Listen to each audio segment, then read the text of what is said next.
I got around to doing some of the testing I've been meaning to film, and ran up that 2165 and a few other saws, and here's some video.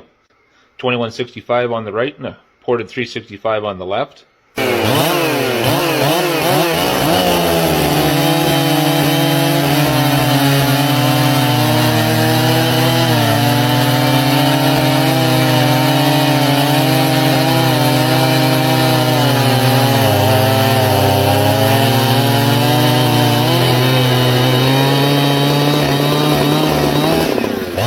While that 365 is definitely stronger than the 2165, watch this. That's my 026 on the right.